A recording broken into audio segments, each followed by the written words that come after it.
Welcome to a session here on environmental journalism. I'm Bob Thomas. I'm a professor of environmental communication across the street at Loyola, and we have a really distinguished panel here today. And what we're going to do is we're going to talk about environmental journalism in general in our community. We are going to talk a little bit about. I think the original plan was to talk about the advent of online publishing and the like, and how that's changed the market for our panelists. But we've got a good amount of time, and it's going to really be up to you where you want to go with this once we get started. The way we're going to do this is I'm going to ask each of them to speak for 5 to 10 minutes about some of the issues associated with environmental journalism, and then we're going to go with the flow. You know, it's real odd. We do this a lot. And we know that people have a lot of questions and a lot of things that they'd like to have elucidated about environmental journalism. Fascinating field, important to all of us, and we couldn't get a better panel together today to discuss that. As a group, I'm not going to go through everybody's resume, but as a group we have Bob Marshall down here on the end, Mark Schleifstein, and Deb Elliott. Bob and Mark, a lot of people in the room know from the Times-Picayune days when they were together. But Bob is now mostly writing for the Lens, but does a lot of freelancing on conservation-type magazines and the like. And Mark is at NOAA.com, of course, and very active in the Society for Environmental Journals on our board, which has just come back to. And then Deb Elliott is a national correspondent for NPR. And she just pulled of all things. She says, "I know you from somewhere." And she pulls a Nutria tube out of her purse and says, "You gave me this when y'all did a Nutria festival in 1994. I love this girl. But anyway, this is a very accomplished group, and they run the gamut of a couple of Pulitzers and Oaks Awards, and just any award in environmental journalism has been won by this panel of journalists, and covering the national scene, covering the local scene. The Washing Away series remains very important to all of us because it was the time in a major series that the Times-Picayune helped us come to grips with flooding from storms in the city, and of course it's all happened, and the rest is history. But the articles that these folks have written and have covered on the radio are absolutely phenomenal. So you've got the panel. If any of y'all don't know these three people, hold on, because this is going to be a lot of fun. So the way we thought we would start is that Mark will kind of kick in, and I asked Mark to give you a little perspective on this. Is the way I did when I was a reporter before Katrina, and this is what I did this morning at the office when an editor was looking over my shoulder to see how many clicks I was getting on my article. Little bit of difference, but we can start that way, and then we're going to go. Mark? So I'll get up because I need to get up.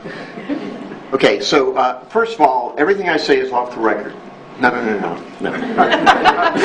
I'm sorry. I don't believe in that. So please, I actually have made it clear that things that I say about what we do are on the record, and they can take it or leave it. That's too bad.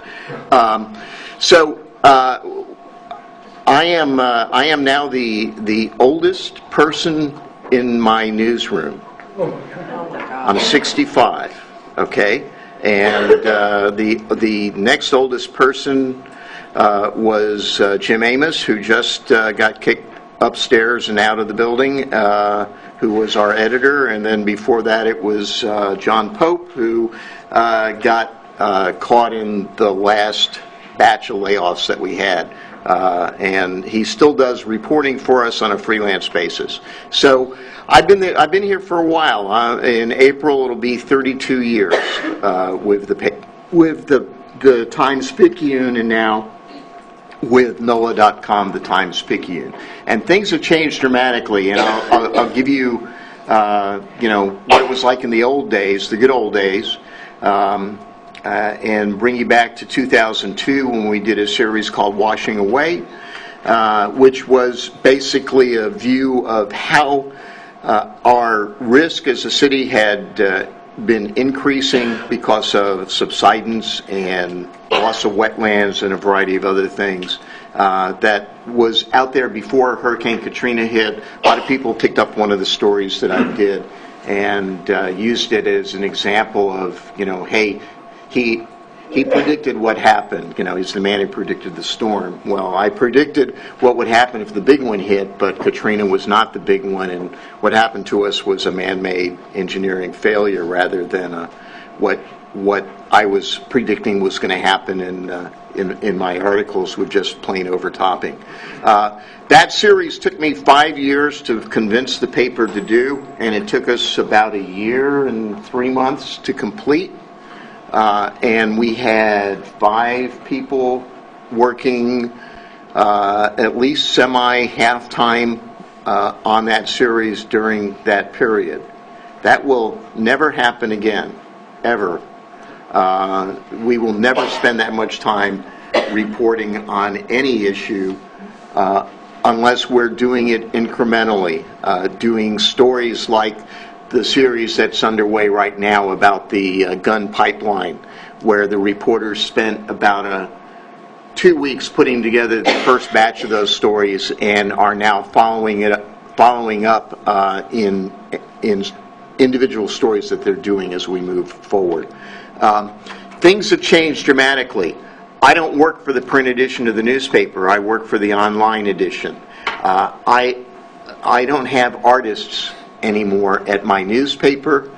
We keep being told that there's going to be this little art studio that's set up for all of the newspapers in the company that owns us, but we haven't seen it yet. So we end up trying to find art elsewhere. We're also required to take our own pictures, do our own videos, do our own podcasts. We have to do all of that. So you can see that our day is getting a little bit truncated. So I'll give you an example of what happens today when we do a story. This morning I actually thought I was going to have some nice quiet time to take a look back and see if there was some stuff that I was missing, which I know that I am. And I woke up this morning at about 8 o'clock and I went through my email and I saw that the federal government had filed in the Federal Register an announcement that the Natural Resource Damage Assessment final document was out, and so all of a sudden I went, oh geez, I got to do a story on that, knowing full well that it's a 20,000-page document, and I have to have something up like immediately explaining what's going on. So I jump-started my morning, got to the office, started putting together things, and fortunately it wasn't a big incremental jump with this story. It basically was no real change from when they announced the proposed document a couple of months ago, so I was able to put together a simple story. And you can see that I have basically cut and paste pictures from the document itself to show what's going on. And then as we move further down in the story, if I can figure out how this works, because I'm not that good on these things. Okay, there we go. I went back and okay. Sorry about that. I'm a. This is okay. Yeah, I have a Mac, and this is not a Mac. Okay, so I went back and I found a video and popped it into the story, and also put in links to old stories that I had. So all that stuff is online. It took me about 3 hours to put all this stuff together, to go through the document itself. I called the state and asked them if they had any comments, and they politely and thankfully said, no, not really, there's no real change. But they did tell me what's going to happen next, which is, 30 days, and all the trustees will get together and say, yep, this is what we're going to do, and oh, by the way, there are no real projects in this. It's just the chunks of money are there assigned to specific areas that we'll be looking at, and after the judge approves the agreement, we'll work on figuring out exactly what projects we'll do. So that's the difference between today and a year ago. 5 years ago. 5 years ago, I would have done this same story. It would have taken me all day to do. I would have had a version of it ready for a print edition at 6 o'clock or maybe a little bit later. And my graphic artist would have done some graphics to go along with it, or we would have used these graphics that I was able to get. And that would have been it. I would have had a version of that somebody would have picked up and put on the internet, and now it's completely flipped. So today, what happens with this story is that sometime today, people who work for the print edition will go online and look at my story and decide whether or not they want to put it in tomorrow's paper or actually Sunday's paper, and pull it up and decide what sort of graphics they're going to put with it, and I will never see it again. So those are major changes. We are not alone in that happening. It's happening at newspapers across the nation, and it's also happening with TV. And you're going to be seeing, for instance, I have a son-in-law who's a freelancer who is now working for the CBS Online webpage, and while he's a TV producer, he's actually doing basically what I'm doing for CBS Online. And this is happening throughout the industry as people try to figure out how to make money off the internet while people stop buying ads in newspapers. And I will stop there. And what direction? Yeah. Well, I find it to be very sad when you hear the story that Mark just said, because for somebody like me who covers a really large region, and I'm a general assignment reporter, I do a lot of environmental stories because those are important in this region. But like, for years, who do I turn to when I need to know something? And it's Mark. I've interviewed Mark on Louisiana's coastal crisis many times. And it's very frustrating to see this happening throughout my region. The seasoned journalists are disappearing. The watchdogs are disappearing. The people who have the long view. Like, the reason Mark was able to write that story in 3 hours is because he knew what the hell it was. Like, you know, this is an issue that you're steeped in, so you were able to turn it around quickly. That's not going to happen when they let him go. You know, who's going to do it then? That's my question. Like, who is going to know?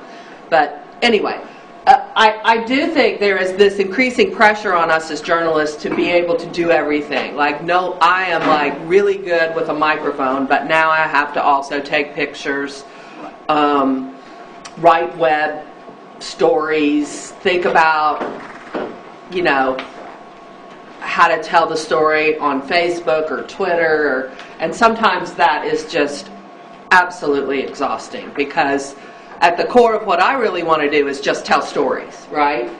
And I think that is something that in this era of you've got to make money, you got to get clicks, you got to do this, you got to do that, we lose sight of what we have to do is tell stories that get at the human element of all of the policy questions that we have. And if nobody is watching the government and watching the watchdogs, and if nobody is getting out in the world and meeting the people who are affected by this, you know, you can't just tell a story sitting at a computer, you know. And that's what scares me. There are fewer and fewer journalists out on the ground telling stories. And that's why I brought my props today. I brought my tar balls that I still find and collect. And I brought my nutria tooth because I have been covering the coastal land crisis in Louisiana for dating to the 90s when I got this Nutri tube, because the state had this great idea to convince people to eat Nutria. And so I went to this festival where they were cooking Nutria. I had Nutria tamales and all kinds of things at the Audubon Center. It was kind of fun. So, but the point is I am lucky because I work for an organization that lets me be out and in places where you see things. And there is great value to that, because when you see something and then, for instance, a government official tells you something different, right? You have this ability to confront it. There's this story I love from Katrina. Our reporter John Burnett, who's based in Austin, was here during Katrina, and he was at the convention center where it was chaos. And at the very same time, the Homeland Security Director was on the radio doing a live interview with Robert Siegel on All Things Considered. And he is telling Robert that there's no problems in New Orleans and that food and water, everything is being taken care of. And John Burnett chimes in, irate, and says, "No, sir, I am sorry. Here I am on the ground." And I will quote him. Let me see. I wrote it down. I quote, "People are living like animals, with the only food coming from looters who are sharing what they have raided from stores." So, what happens when there are no people out there to tell the stories of what's happening in the world? I mean, I don't think we're there yet. I mean, I think the next Katrina, we will have reporters on the ground, but I worry that we are not going to, that the force is dwindling. And I have this list of stories that I want to do that I can't get to because there just aren't enough of me. And it's a frustrating thing, and I see that happening across journalism. And I'll stop now and let Bob wait. Okay, so I worked at the Times-Picayune for a very long time. And did a lot of different things there. Sports. Actually continued doing sports until the time I left. I was outdoors editor. I started doing environmental reporting as the outdoors editor, because you can't have outdoor sports, right, without the outdoors. And that's how Mark and I began working on projects together. Actually, I did not work on washing away. I was covering the Olympics in Australia, so I couldn't work on that. Oceans. So the paper makes this change. Why did I leave the paper? Because Mark decided to stay. When I made this decision, Mark and I were two of the people I asked to stay, and I was actually in my annual summer gig in Italy, and got the word that they wanted me to stay at the paper, and I emailed Mark and said, "What are you going to do?" And he said, "Well, I'm going to stay because I think it's important." I said, "Good, I can leave." And the reason I tell that story is because, as Debbie just talked about too, this is the most important work. At the Lens in the nonprofit world, what we do is we concentrate on in-depth reporting on issues. I'll pull up a couple of things here. You may have seen it. We did a series. We partner with, in fact, I'm just doing a piece right now or a show with Reveal, Center Investigative Reporting. It'll show up on NPR. We partner with ProPublica, with Slate, with several other national outfits, and I'm working on some other series. So we don't do the daily stuff. We have a very tiny staff. And our grants that we get from foundations and individual members is to look at the deep dig, so to speak. Well, we can do that because we find out about most of this stuff from Mark. And that's what's really missing. Two things have happened in journalism, and I guess we'll kind of get into this. Anyway, the Lens is a nonprofit. We depend on memberships from people like yourself. It's kind of like public journalism, like public radio, and then we have national foundations that also fund us. We do a lot of reporting on education, on government. We're going to be cranking up criminal justice again, and I do basically coastal stuff. I started something called the Coastal Desk there. But what's missing, what happens as big newsrooms have declined because with the the funding model, the business model for newspapers was always, these big newsrooms was always advertising, right? So what's happened is no one really reads newspapers anymore. Everything's online, and no one's figured out how to make money online to fund a large newsroom. And what happens when you don't have a Mark, or you don't have someone covering schools, or several people covering the Corps of Engineers and stuff, is that things happen that you don't know about. And eventually what happens is you don't know what you don't know. You know, a good example right now is this controversy over the fly at Audubon Park. You know, years ago, someone would have been at that Audubon Commission meeting when that was first brought up. And no one was there. It happened. So, you know, with Mark's got, we call the grunt work, the really important work in journalism, which is going to all those meetings, which I did not want to do, I didn't want to go to. But that's really the most important thing, is keeping an eye on government, watching what's happening, getting it in the paper. That's one big thing that's changed. As newsrooms have shrunk, the staffs have shrunk, and you're not getting that type of reporting. We're really lucky and blessed to have this guy still in New Orleans. And, you know, I say that, okay, you're staying, I can quit. I don't think I would have stayed anyway. I would have quit even faster if Mark had quit, because there's no way I wanted to go sit in at all these meetings and do this important work. I'd rather focus on the bigger stories than do all the hard work like he did. Like this morning when this thing broke, I said, well, Mark will do that. And if he didn't, I'd email him and say, hey, where's the damn story? I need this information. So the other thing that's happened really is, we talked about the age of clickbait journalism, and that's really what's really upsets me. And it's kind of what's happened at most newsrooms, old newspaper newsrooms, so-called legacy newsrooms. And I just told you why they were important, because they had staffs large enough to really cover a community. So now, in the struggle to find out how do you make money online, 85% of their profit still comes from the print edition. Everyone's canceling their subscriptions because they can get it free online, but also because they've been taught to read online. Read mobilely, on your smartphone, on your tablet. Okay?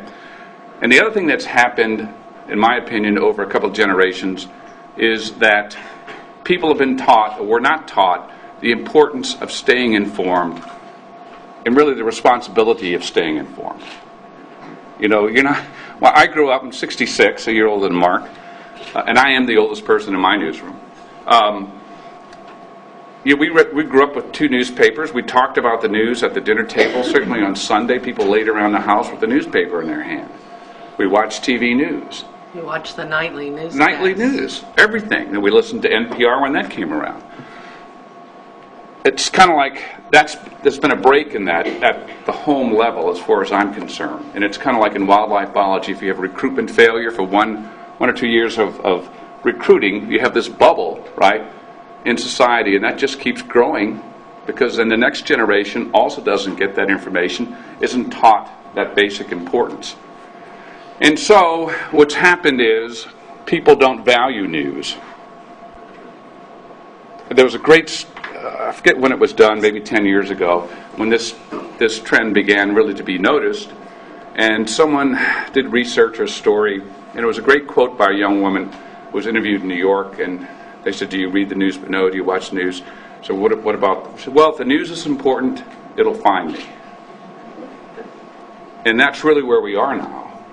And so you've got this online presence of many of the smaller papers, and the way they make money is if people come to their website, and basically what they're doing, and they're not making money off the ads on the website primarily, I don't think. It's mainly the information they sell, that they gather, that they harvest from people who come on to their site. They can sell it to marketers. It's called clickbait. That's why you have all these listicles. And that's why if you look at the online edition of the Times-Picayune, NOLA.com, you'll see sports, a couple of murders maybe, crime, maybe the photo essay is on the prom, or some rock show or something to get people to come. And they know what people come to look at. And there are all these algorithms that measure what's the most popular stories, and that they keep feeding what the public wants. Well, when I came up in this business, and all of us here did, the editors had really what they considered a sacred responsibility to let the community know what was really important for them. Maybe you don't want to know about this, but you got to know about it. Maybe this zoning thing, is pretty dull and dry, but unless you want to wake up in a month with someone putting a gas station next to your house, this is really important. It's not as important as Drew Brees. I mean, not as interesting as Drew Brees, or an elephant at the zoo, or, Beyonce. Wait a minute. Okay. I knew that this guy's from Indiana, and Beyonce in Indiana is just huge. So anyway, so that's why if you so then if you look at this is what's happened to. We're talking about environmental reporting, and it has been diminished. It's an editorial decision, not diminished in the quality of reporting, but in the prominence of where it's played on websites. New York Times did it. They used to have an environment section that's gone. They used to have a green blog. Whoop, it's out of here. And they said, well, everyone's going to cover the environment now. We're not diminishing in the importance, just everyone's going to pitch in. Well, why isn't everyone pitching in sports, or the economy, or the White House? Why aren't you rotating people there? When NOLA.com first came around, there was a pull-down menu, and if Mark's stuff wasn't on page 1, you pull down the menu, there was environment. That's where stuff is. It's environment. Now click on it. Not too long ago, they changed that. There is no environment. There's a news home. And unless you know how to find his stuff, tell him how, Mark. You just type NOLA.com/environment. You don't. Okay, you got to do that. You don't have to do sports. You don't have to do entertainment. So it has been diminished. And in my opinion, what's happened is, and look, I'm not trying to pay the salaries of these places, but we're not fulfilling our responsibility to our communities by saying, this is what you really need to know about. Yeah, you want to know Beyonce? There's a little skybox. You can find her back in entertainment. Drew Brees having another child is not that important. We can put that somewhere else. So it's, originally when the internet came along, believe me, and I'm old enough to know this because I was there when it came along, we thought it was going to be great for our business. Publishers were thrilled. The most expensive thing they do is printing and circulating the paper. Now they figured, hell, we don't have to pay for that. It'll be going out electronically. We'll make even more money. Of course, it didn't work out that way. So now you've got these different layers in environmental reporting.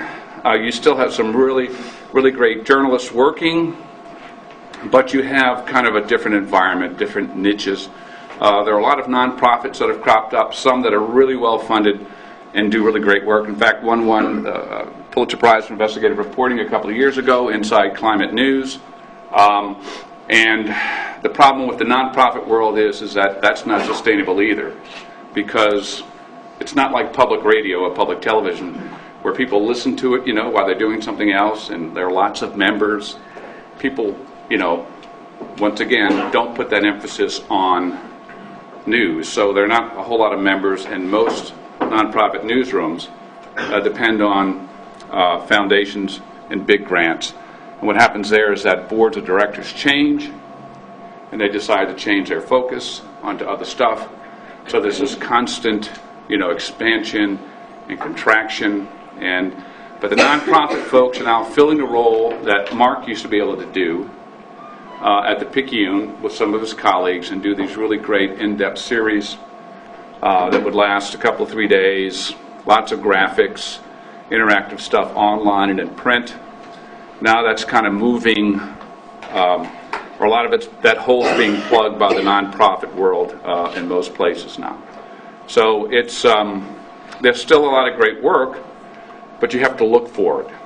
And to me, that's the real problem with what's happened in news. I can't really blame it on the people who own newspapers, because they're all doing this because they're struggling to survive.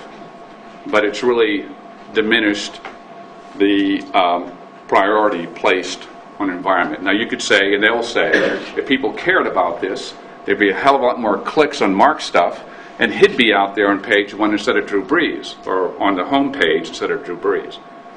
So maybe it's, going back to what I said before, it's people in general who are telling the publishers, this isn't that important to me. So, Okay, so I am, you put me in this position where I'm actually going to have to defend what's going on here.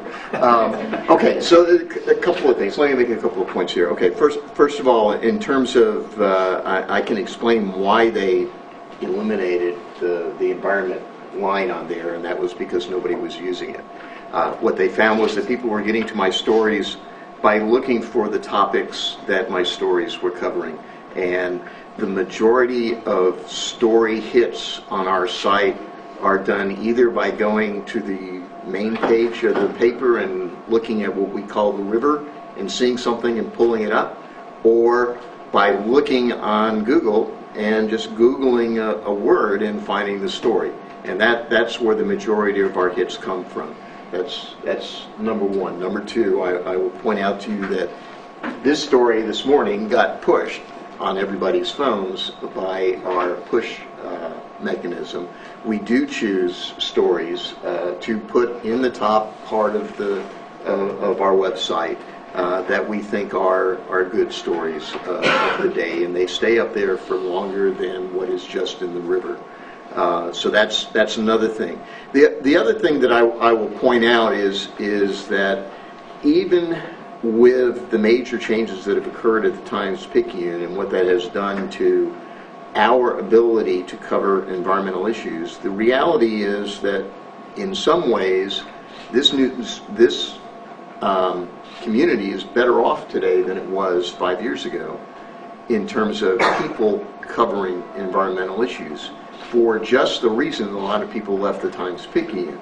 So now we have David Hammer, who is an investigative reporter doing investigative stories, long-term, in-depth investigative stories on WWL-TV on environmental issues from time to time.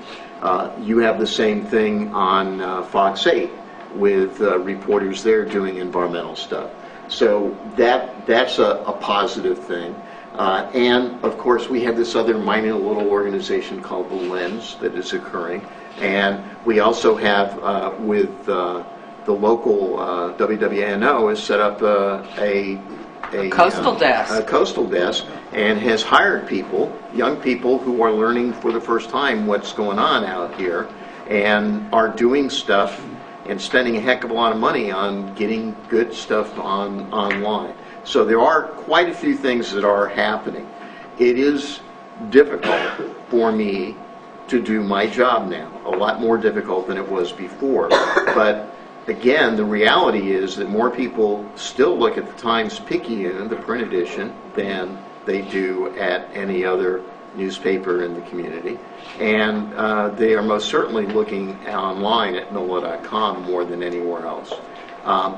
There is a lot to say about clickbait, most of it bad, and I will give you my favorite example, which is my own example. The biggest story, the biggest thing in terms of hits last year that I had was more than 300,000 hits in a day. Okay, that's a huge number for New Orleans. And it was a complete accident. I have permission to be on what's called the National Weather Service chat room that is there for meteorologists in the city, that is run by the National Weather Service office in Slidell. And a Channel 26 meteorologist happened to be on the chat room one day in March of last year and said, hey, one of our guys just got some video of these train cars that fell off the Huey P. Long Bridge. Would you guys like to see the clip? And the meteorologist online typed in, yes, we'd love it. Why don't you post it here? And so he did. I grabbed the link. I wrote 3 lines and the link, and I put it up. And it was huge. I mean, it was, it was not the best we've ever had. The best we've ever had was something that we did also in aggregation, which was somebody pouring liquid metal into an ant nest and pulling it up out of the ground. It was a neat thing. You could say that was environmental, even though it was truly just clickbait. But the reality is that those sorts of things do happen, and we end up following that stuff. We follow it all day long. We have all of the charts. We have multiple screens in our newsroom now, and at the top of half the screens are what is happening right now on our website, and we look at that, and our editors look at that, and they are interested in pushing as many hits as possible. In terms of what we sell and where things are, I would suggest to you that the print revenue is now way down, and our internet revenue is rising, and the problem has been that the print revenue drop has overcome the rise in the internet, and that's what caused the problems the last 2 years. But as part of that, we are not just selling the clicks and selling the information. We are providing our clients, or whatever the heck they call them, with what they need to put together information about their products online, not just at NOLA.com, but in terms of all social media. We provide them with the information, we provide them with graphics, we provide them with the ad stuff, the whole thing. So we're finding new ways of developing money from doing that. And another example of that is we're about to enter into, or may have already entered into, an agreement with Facebook where we will be publishing stories directly on Facebook. Facebook, of course, has their own ads on Facebook. We're going to be getting a percentage of that revenue. That will improve our ability to survive, while at the same time providing both of us with new methods of getting longer stories online. So just Mark, some alternative ideas out there. Something that you alluded to a while ago. What's been the professional impact on you when Bob leaves the newsroom, goes to another organization, but maybe even more importantly is that David Hammer's no longer sitting next to you? Yeah, my real concern is what happens during the next disaster. The good part is that we have a real quality staff right now. The kids that we've hired, the youngs, I can say that because I'm older than all of them. Together. They are really good. Yeah, maybe. They are really good, and they know what they're doing, and they are really interested in being reporters, and they bought into doing what we're doing. Whether or not we're going to be able to throw the resources that we have at these sorts of things, we're going to have to see. Part of the latest iteration of cutbacks actually has to do with that, which is that they basically poured people into 3 major teams, and those teams will be thrown at things from time to time, so that people don't just have a beat. In fact, they don't even want us to say that we do have a beat. So, which makes my old joke about I'm the alleged environment reporter even more, because they don't want me to say I'm an environment reporter. There's questions out there. Question, yes. Let's take it. Mark, this is for you. When I came here to law school in 1981, there were 3 daily editions of the Times-Picayune. Now there are 3 a week, I think. There's actually more, but they're only delivered at home 3 days. What do you see down the road? I see down the road the print edition becoming less and less important to everybody. Believe me, if you go into a classroom, we can even do it right here. How many of you people get your news from the print edition of the newspaper? That's a lot. That's a lot. But look at the age. Look at the age. Look at the age. How many under 30 get their news from the print edition?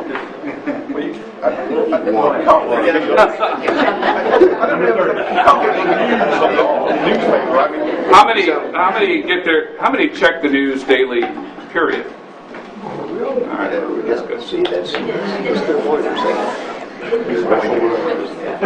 So the reality is that unfortunately, what's happening to our business is mirroring what's happening to people, which is that people are getting their news. It used to be, when we started this whole thing, we all focused on the laptop and the bigger machine, and we can't do that. We learned very quickly that we can't do that at all. We have to focus on the darn telephone, the cell phone, and look at what best people can see on that cell phone and focus what we're doing to that to catch the biggest audience. So. And I had this gentleman right here, and then we'll go to the gentleman over here in the black shirt. I'm curious to know if you've noticed a difference in your readership/viewership response to your stories, whether it's quantitative, qualitative, and for Ms. Elliott, do you see a difference in response to your stories, favorable or unfavorable, pro-environment, anti-environment, depending on the area you're in or the state you're reporting on? No, No? I don't think so. And just as a disclaimer, I'm kind of an old school broadcaster, and I'm just going to say it out loud, and that is not acceptable anymore. I, along with, my editor and other seasoned journalists in my group, we decide the news that we're going to cover, and then I go out and cover it. And then I disseminate it to broadcast it, to get it to as many people as I can to hear about this information that I am gathering, right? Increasingly in today's world, it's more about narrowcasting, right? And in some ways, I feel like it polarizes us. I feel like depending on your politics, that's the news that you seek. You're not really getting a broad view of the world and different voices. It used to be it was good to understand what people who disagreed with you thought, right?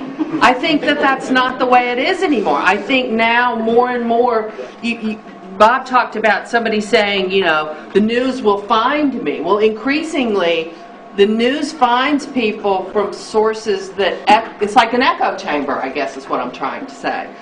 And I think the same is true with the comments part and the feedback part. I can't read, at some point I just can't look at the comments after a story because it's just insane at some level.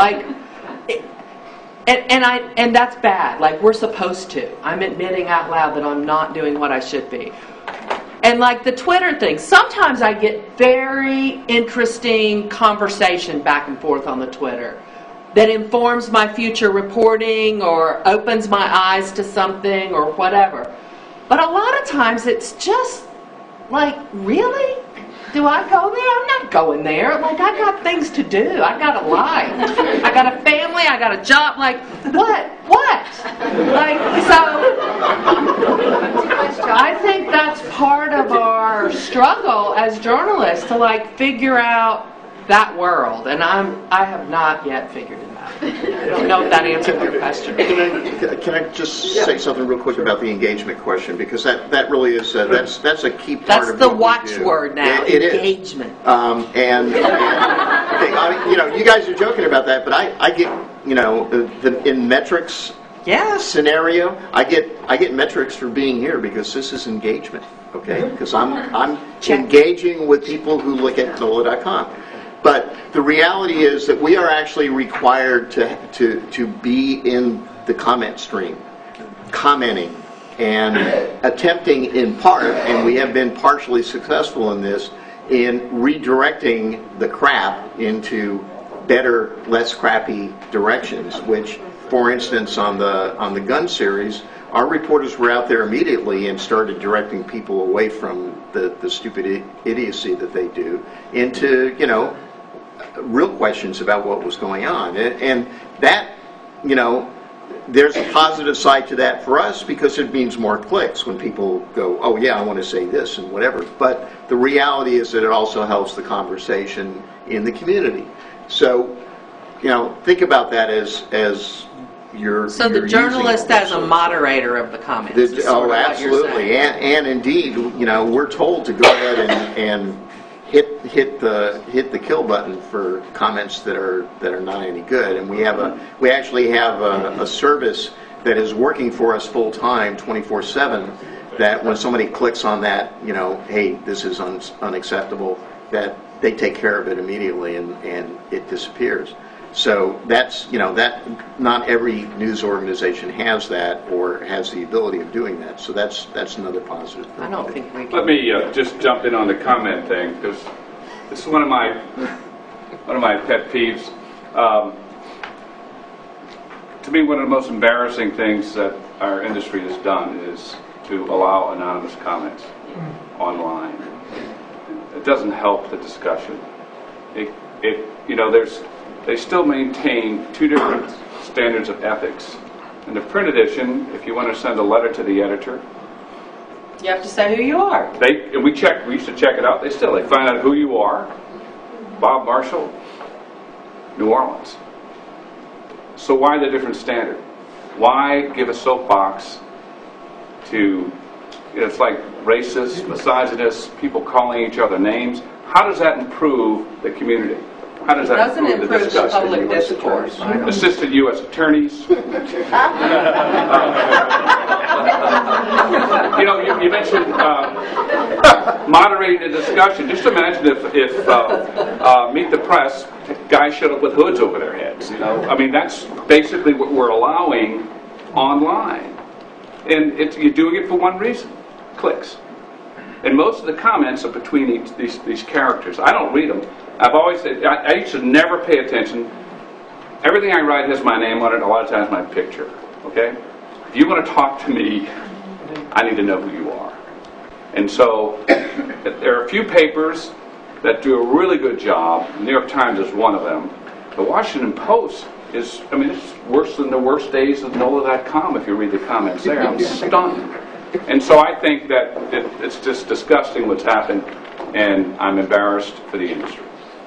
Yes, sir. So I have a question about one question and a couple other questions. So my first question is, I don't understand how you can get the news from the newspaper, because you're being bombarded with updates on topics all the time, and so the big stuff that's happened. If you waited for the newspaper, it's already happened. I normally find if I get the newspaper, all the stuff has already been previewed. So I don't really understand how people get news from the newspaper. Second of all, I'm interested to see that it seems like big money interests are starting to buy regional newspapers, and I guess they always did, but it seems like their interests are getting more naked. And I know this happened in Nevada with Adelson. Yeah, and actually I was on the receiving end of an op-ed this morning from the Oklahoman, which made a totally gratuitous slur about accusing us of lying about something, which I'm pretty sure is because the Oklahoman's owned by some money interests. So I wonder if that's a trend that you think is occurring. Small papers still make money. Well, I think most papers probably still make money. They used to be incredible gold mines with the average, in the 80s still, before, I think the average profit was like 17 to 25% profit. But I know a guy who's he married a woman whose family, now he helps publishes small papers in Texas, and they've been doing fine, because that's still the main way to get advertising to the community, the print ads in the paper. I don't know, as Mark said, and everyone's trying to figure out how to make money. I don't know how they're going to do it, because it's doing this. We have a series called Future of New Orleans, which is sort of,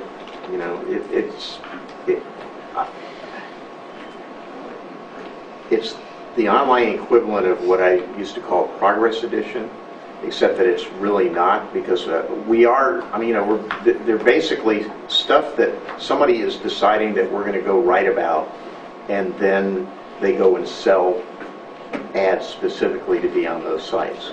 That's about as close as we get to anything, and so far it's not been, we asked the seller what we should be writing about. So, we haven't gotten to that point yet. If we do, that's the end. That's when I disappear. But that has happened on TV. I talked about my son-in-law. He worked at CNN, and CNN used to sell sponsored documentaries, and they would go to a company and say, "You want to do a documentary? What about?" "Okay, we'll go do it." And then he went to CNBC and did the same thing, except they did it the opposite way. "We're going to go do a documentary on this. Are you interested in buying the ads?" And he was much happier doing that, to say the least. We are a business, and that's one of the things that this whole scenario has, I think, driven home, is that we're not a public service corporation. We are. Because but we are not, and we can't afford to be. And when the closest thing, I wish Clancy were here, because he'd be able to tell you about that other piece of the model where he's able to, with Gambit, they're able to they've got a specific audience, and it's a specific financial audience that they're going after, and they market their stories and everything else, and are able to have enough money to actually back additional journalism as well. So they use the neat stuff that they do to pay for the good journalism. And we haven't been able to do that anymore because of the finances. Yeah, I should have mentioned that Clancy's not here because he's down in the back, as they say, and he really sends his regrets to everybody that he's not with us. Let's do Casey, and then we'll go over to Lynn. So I run a small nonprofit with an environmental mission. We are at those boring meetings, for regulatory meetings over energy policy, not super sexy. What's the best way to pitch a reporter on stories happening at that level? Okay. And you're with The Alliance. Okay, so, the reporter who's supposed to be covering energy is Jen Lorino, and she is covering energy and business and many other things, much more than she has in the past, and she's still the first person to go to, but there are other reporters on that same team who are covering business issues and would be interested in possibly looking at some of that stuff. So you sort of just go online and look at there's down at the bottom, it says, who works here, basically, and look at the news staff and try to figure out some names, and just, blindly until you hit somebody who bites is really the way to do it. Relationships. Lynn? A comment and then a very specific question. My incredibly patient wife and I came racing down this afternoon so I could complain vociferously about the state of reporting on the coast, on coastal issues. I'm embarrassed to even say that now, hearing what I'm hearing, and none of what I've heard surprises me. On the other hand, given the problems that you three have outlined in terms of money and how people make money with information, I'm very curious why the local reporting in Baton Rouge has been so uninteresting in terms of coastal issues, so pablum-y.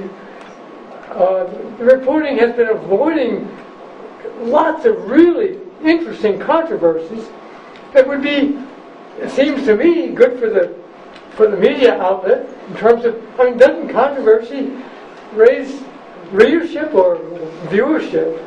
And a perfect example is not in the print media so much as the weather, meteorology, and on TV in Baton Rouge. Jay Grimes is the chief meteorologist at WAFB. I've known him for many years. He's got he's got some credibility in terms of training. He will not mention climate change, no matter how extreme an event is. He will never mention it. I've talked to him about it, and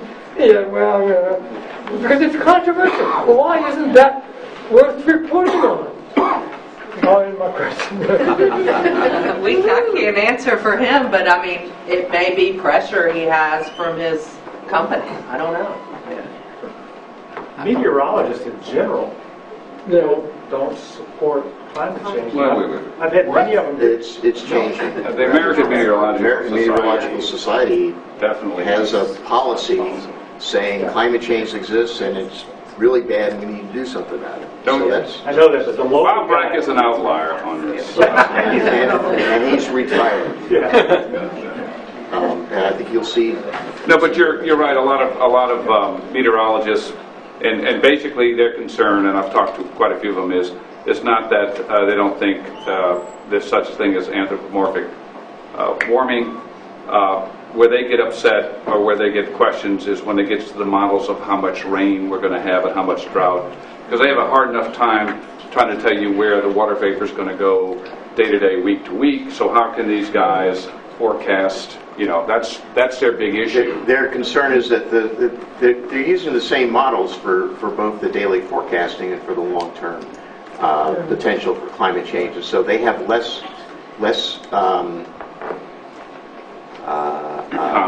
confidence in that. But there's been a melding of what's been going on in that community as well. There was really a big split at the National Hurricane Center Hurricane Research Division with the University Climatology group. And they pretty much come together and finally come to an agreement that there are going to be fewer hurricanes, but the hurricanes are going to be more intense in the future, which is a major step forward in terms of everybody getting their act together and getting a better understanding of what's going on. And I think you're going to be seeing that in a variety of different areas. The other problem with just for meteorologists trying to figure out how to get climate change into the weather is that they're reporting on what happens every day on a daily basis, what's happening to you right now. And unless they have something like what's happened with this long-term scenario that we've seen this year with everything coming along because of El Nino, the strong El Nino that we've had, if they're not able to get into some of that, it's very hard to do that. And El Nino is not something that's directly tied to climate change, although it may be down the road. Yeah, but the records, they keep reporting on, this is an all-time record. And January, That's true. January 2016, the hottest month on ever recorded. Not a word about it. And I will point out to you that what they'll say is that a lot of that is heat island generated. And I will also point you to Isaac Klein's 1947 book on the weather in New Orleans, in which he pointed out a dramatic increase in rainfall over the 20 years prior to 47 that has continued until this day in terms of more intense rainfall events. And what is causing that? Well, the assumption is that it's actually both things. It's both the fact that we've got much greater amount of area that has been developed and is no longer in trees and wetlands, and it's also because of the broader climate change scenario. How do you say that in 30 seconds on the air while you're trying to tell people how hot it's going to be tomorrow? Len, I would also say that story probably be more probably covered by the news side, of that station. Yeah. Also, you're looking at a smaller newsrooms all the way around. So a lot of stories. Yeah. Did you sell that to John Snell? He'd be glad to do that story locally here. Mark.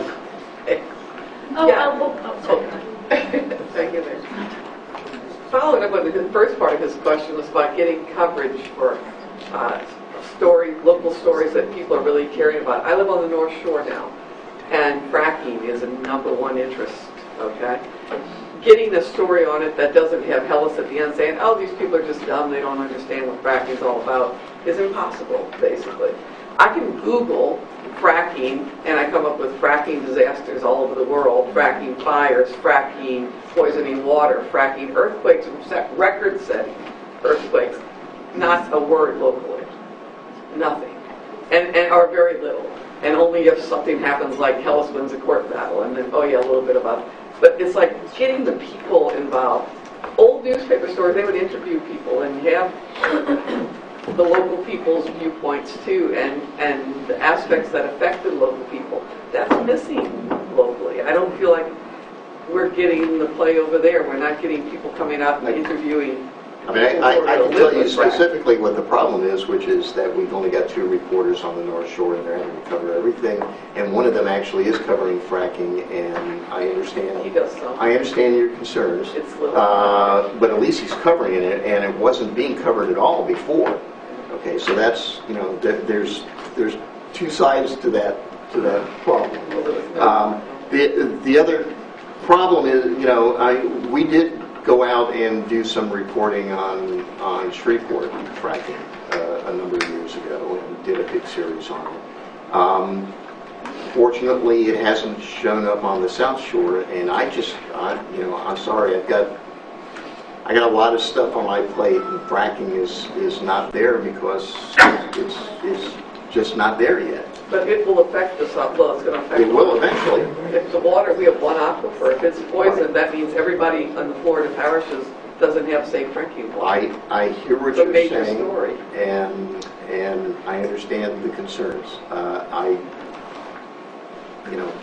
It's not something I'm going to be covering anytime soon because it's not yet at that point on my list of the most important things. But we don't want to be poisoned before you do a story. No, well, This lady, then Rob, and the gentleman back there, and then Myra.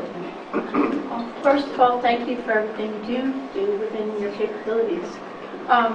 Secondly, I have 2 questions. One is, how much do you feel the Times-Picayune has changed from its private ownership, sort of Nicholson family era local paper to corporate, and to how much freedom do you have to report on, say, if you wanted to interview her about her concerns, how much freedom do you have, or how much control do your editors have over what you can and cannot report on? I guess it's part of the same questions. Are you're no longer a small town, St. Tammany farmer paper. So what? So first of all, we are a privately owned corporation. It is a family, and there are 2 members of that family who are directly involved every day in putting out the newspaper. But aren't they now based in No, Massachusetts? they're here. Peter Newhouse and his son Adam work for our company, but they're not in senior positions. They're in senior positions at the newspaper, but not they're not part of the ultimate senior pecking order. The parent company is run by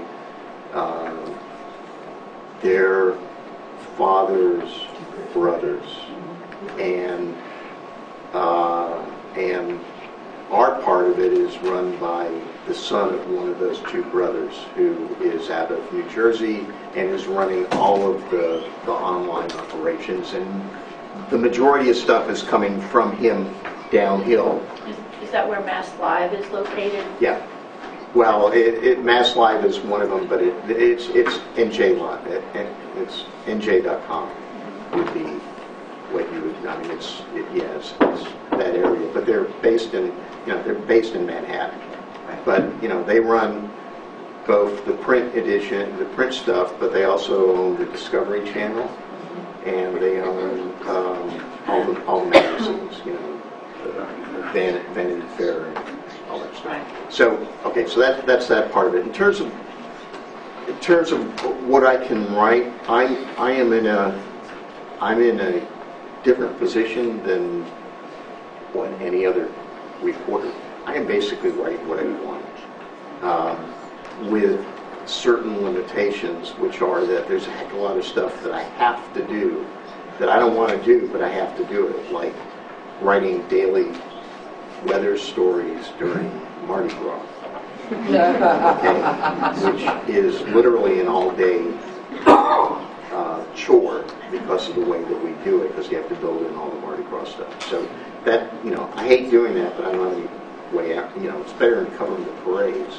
And I have to go cover cops on weekends sometimes, too. So, but in terms of whether or not my management has ever stepped in to say you can't write a story, I know at one point the former publisher of the paper was real concerned about something involving the pension plan for the city police and asked me to do a story on it.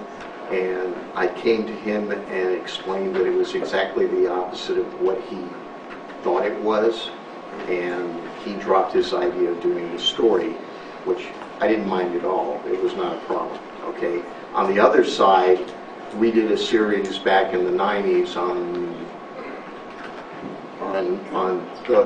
the chemical industry.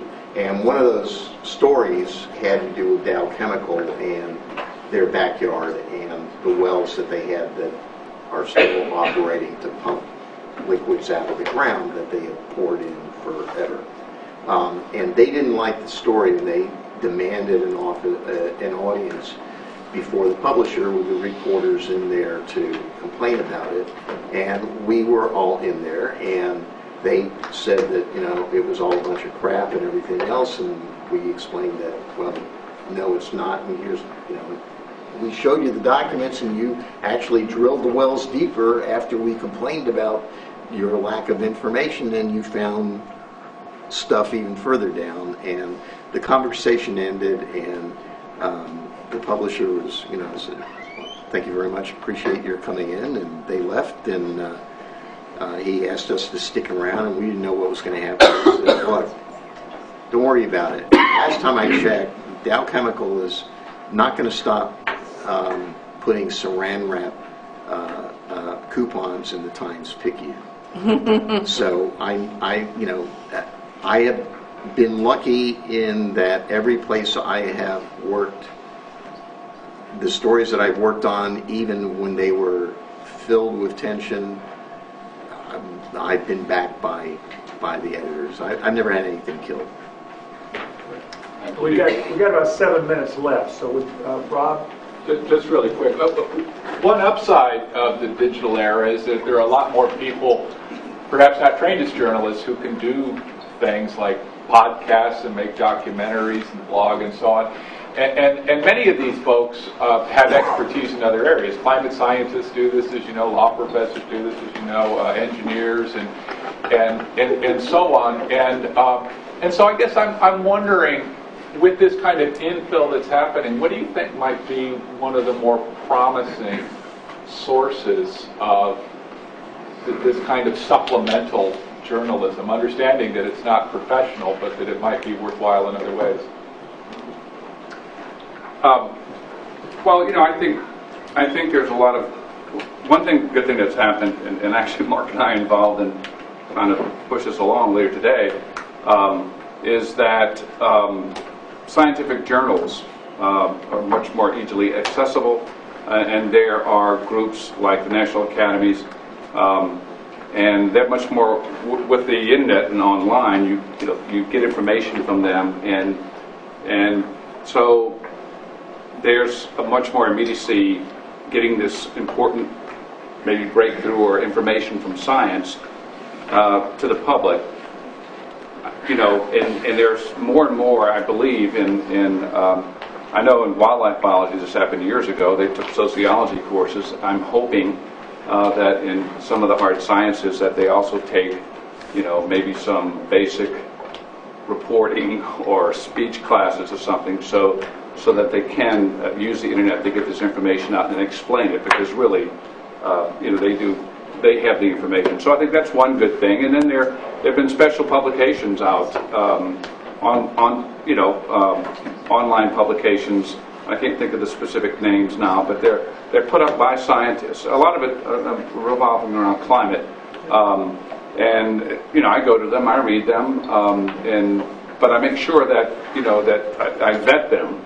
I check to see who they are and what they're doing and who's funding them and where, if I can. If they're a nonprofit, I'll go and check to see where their funding's coming from, because on the other side of that, one of the new techniques of molding public opinion now from lobbyists is not just giving money to politicians, but flooding the internet with all these pseudo groups and scientists and putting information, just flooding the internet with their point of view, and most of the average person just sees something, clicks on it and says, oh, and thinking that's news. Yeah, as a consumer, when everybody is a journalist all of a sudden, how do you discern who to pay attention to, and do a little look behind who it is and find out as much as you can, but it is a good thing that people with expertise are willing to get out there and share it. Just kind of buyer beware, I guess. I actually have participated in several, and in fact I'm doing another one this weekend, events where I spend a full day with scientists, talking to them about how to talk to journalists and what sorts of good things and bad things, and how to make their message more direct and things like that. So I think that's a positive thing. The Society of Environmental Journalists does have a number of members who are both scientists and who are freelance writers and are writing about things that they deal with. And I also follow quite a few blogs of scientists. Joy, for instance, is a key researcher who's been involved in all of the oil spill research, and I am able to often find things that she's about to announce by looking on her blog. And there are local scientists in the New Orleans and Louisiana community that have blogs about that they're publishing on when they go out on a cruise and things like that are neat. I try to take a look at. Gentleman in the back, it's going to be our last one. It's kind of a question similar to, since there is a shortage of environmental reporters now, but there are a tremendous amount of environmental stories out, and the environmental community is constantly doing environmental investigations. What is the openness of I guess, the companies that you work for to partner with either an environmental organization to publish a story? Because it's one thing for that group to have it as a blog, but if it's a really important story and we really want the public to know about it, but you all are over extended, how can we then still use your readership and the power that you all yield to post the stories? We've fiddled around with that in the past. Levees.org used to have their website used to be connected to NOAA.com at the very beginning of NOAA.com. We really don't do that much. The closest we get to it is an op-ed piece that may appear online, and there are some instances where it might be even broader than that, but it would have to be vetted fairly dramatically. We generally don't partner with advocacy groups. I mean, how would you feel if we partnered with Exxon? Yeah. I mean, that's the other side of the story. And so no, I shouldn't tell secrets out of school, I guess, but we were doing a project and, looking for money. They said, why don't we try to get some environmental people to sponsor this project? And they were talking with some environmental groups, and I was like, no way. I mean, this is outrageous. I don't want to have their logo anywhere on this. Well, like for instance, I had to get high up approval from our ethics people to even come here and participate in this because of who the sponsors were. We had to have this conversation about, Sure. Well, it's an academic group and there are other journalists and we're going to be able to say what we want to say. But I recently interviewed Cynthia Sartu for a story, and her group is one of the sponsors of this forum. So it puts you in, it poses a potential conflict of interest when you partner with people who have a stake in plus a huge fee we got for coming here today. All right. Well, thank y'all very much.